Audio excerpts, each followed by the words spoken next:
আসসালামু আলাইকুম, সকলকে অনেক বেশি শুভেচ্ছা জানাচ্ছি। আপনি মাইক্রোসফট অফিসের এক্সেল ইউজ করতে পারেন অথবা ওয়ার্ড ইউজ করতে পারেন, বিভিন্ন ধরনের প্রোডাক্ট ইউজ করতে পারেন, বাট আপনার হচ্ছে গিয়ে কি এরকম আসতে পারে। বেশ কিছুদিন ইউজ করলেন, এরপর ইউজ করার পর আপনার সামনে এইরকম আসতে পারে যে আপনাকে বলছে যে আপনার লাইসেন্স নেই, আপনাকে লাইসেন্সটা অ্যাক্টিভেট করে নিতে। এবং আপনি যখন অ্যাক্টিভেটে ক্লিক করবেন তখন বলবে কি মাইক্রোসফটে সাইন ইন করতে। আপনি করবেন ঠিকই, বাট এগুলো তো কোনো কাজ হবে না, কারণ আপনাকে এটা পারচেস করতে তারা বলবে। তাদের যে এই প্রোডাক্টের একটা লাইসেন্স কি রয়েছে সেটা আপনাকে পারচেস করতে বলবে। তো আজকে দেখাবো একদম টোটালি কীভাবে একটি স্টেপ ফলো করলে আপনি এই প্রবলেমটা সলভ করতে পারবেন। আচ্ছা, সরাসরি আপনারা কি করবেন, আপনাদের পিসিতে চলে যাবেন। পিসির হচ্ছে এই লোকাল ডিস্কে চলে আসবেন এবং যেটাতে আপনার হচ্ছে উইন্ডোজ রান করানো থাকবে, যেমন হচ্ছে লোকাল ডিস্কতেই কিন্তু আমরা উইন্ডোজটা বেশি ইনস্টল করে থাকি। তো এখানে কি করবেন, আপনি সরাসরি চলে যাবেন। এখানে চলে যাবার পর দেখতে পাবেন হচ্ছে প্রোগ্রাম ফাইল রয়েছে, প্রোগ্রাম ফাইলে চলে যাবেন। প্রোগ্রাম ফাইলে যাবার পর এখান থেকে মাইক্রোসফট অফিস, আমি এমএস লিখলাম, এই যে মাইক্রোসফট অফিস চলে আসছে। মাইক্রোসফট অফিস আমি ক্লিক করে দিলাম।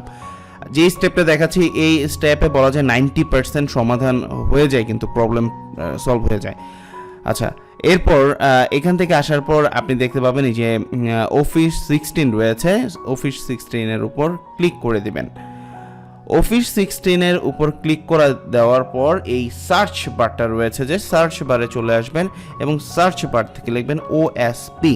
ওকে, লেখার পর দেখবেন 3 নম্বরে যেই প্রোগ্রাম ফাইলটা রয়েছে এই ফাইলটাকে আপনি ক্লিক করবেন। এরপর হচ্ছে মাউসের রাইট বাটন ক্লিক করে আপনি এখান থেকে রান অ্যাজ অ্যাডমিনিস্ট্রেটর, এখানে আপনি 3বার ক্লিক করে দিবেন। আবারও বলছি, রান অ্যাডমিনিস্ট্রেটরে একবার হয়ে গিয়েছে, সেকেন্ড টাইম করলাম, এরপর হচ্ছে আমরা থার্ড টাইম করে দিলাম। ফাইন, আমাদের কাজ কমপ্লিট।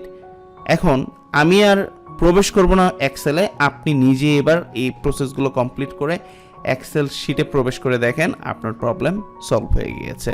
মাইক্রোসফট অফিসের যে কোনো সেকশন, এক্সেল, ওয়ার্ড বা যেটারই কোনো প্রবলেম হয় বা অ্যাক্টিভেশন কি যদি বলে অ্যাক্টিভ করার জন্য, এই প্রবলেমটা সলভ করার জন্য এই স্টেপটা ফলো করলেই 90% প্রবলেম সলভ হয়ে যায়।